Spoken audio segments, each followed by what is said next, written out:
Hello friends, greetings from Tolanguage Academy. இப்போ இருக்கிற சுச்சுவேஷனில் பார்த்தீங்கன்னா எல்லாருக்குமே இங்கிலீஷில் பேசணும்னு ரொம்பவே ஆசையாக இருக்கும். ஸோ நீங்கள் இங்கிலீஷில் பேச ரெடியாக இருக்கீங்கன்னா உங்களுக்கு சொல்லிக் கொடுக்க நாங்கள் ரெடியாக இருக்கோம். வாங்க இன்னைக்கு லெசனுக்குள்ளே போகலாம். ஜென்ரலாக இங்கிலீஷில் பேசணும்னு வச்சுக்கோங்களேன், ஒருத்தங்க நம்மளை ஹாய் சொல்கிறாங்கன்னா அதுக்கு நம்ம என்ன சொல்லணும் அப்படின்னு சொல்லிட்டு நிறைய பேருக்கு தெரியாது. அதனால இன்னைக்கு ஃபர்ஸ்ட்லேயே பார்த்தீங்கன்னா உங்களுக்கு ஒரு சின்ன கான்வர்சேஷன் சொல்லிக் கொடுக்குறேன். ஸோ நம்ம கான்வர்சேஷன் பார்க்கலாம். ஹலோ, ஹவ் ஆர் யூ அப்படின்னா எப்படி இருக்கீங்க அப்படின்னு சொல்லிட்டு தமிழ்ல கேட்போம் இல்லைங்களா, அதை வந்து இங்கிலீஷ்ல ஹவ் ஆர் யூன்னு சொல்லலாம். அதுக்கு answer I'm fine, thank you, how have you been.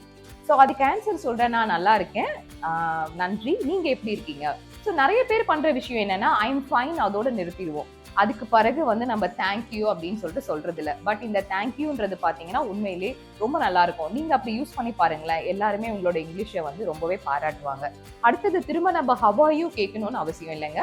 அதுக்கு பதிலாக ஹவ் ஹேவ் யூ பீன் அப்படின்னு சொல்லிட்டு கேளுங்க. அதுக்கு ரிப்ளை பாருங்க, ஐ எம் டூயிங் கிரேட். திரும்ப நீங்க வந்து ஐ எம் ஃபைன் சொல்லணும்னு அவசியம் கிடையாது. அதுக்கு பதிலாக ஐ எம் டூயிங் கிரேட் அப்படின்னு சொல்லலாம். தேங்க்யூ. ஸோ இந்த கான்வர்சேஷன் உங்க எல்லாருக்குமே பிடிக்கும் அப்படின்னு சொல்லிட்டு நான் நம்புறேங்க. இது மட்டும் இல்ல, இந்த கான்வர்சேஷன் பார்த்ததுக்கு பிறகு இதை நீங்க என்ன பண்ணணும்னா உங்க நெய்பர்ஸோட நீங்க பிராக்டிஸ் பண்ணலாம், உங்க ஃப்ரெண்ட்ஸோட நீங்க பிராக்டிஸ் பண்ணலாம். நிச்சயமா இந்த வீடியோ உங்களுக்கு பிடிச்சிருக்கும் அப்படின்னு சொல்லிட்டு நான் நினைக்கிறேன். உங்களுக்கு இந்த வீடியோ பிடிச்சிருந்ததுன்னா லைக் பண்ணுங்க, ஷேர் பண்ணுங்க, சேனலை சப்ஸ்கிரைப் பண்ணுங்க. So learn with Esther ma'am at Tolanguage Academy. நாளைக்கு ஒரு இன்ட்ரெஸ்டிங்கான எபிசோட உங்களை பார்க்குறேன்.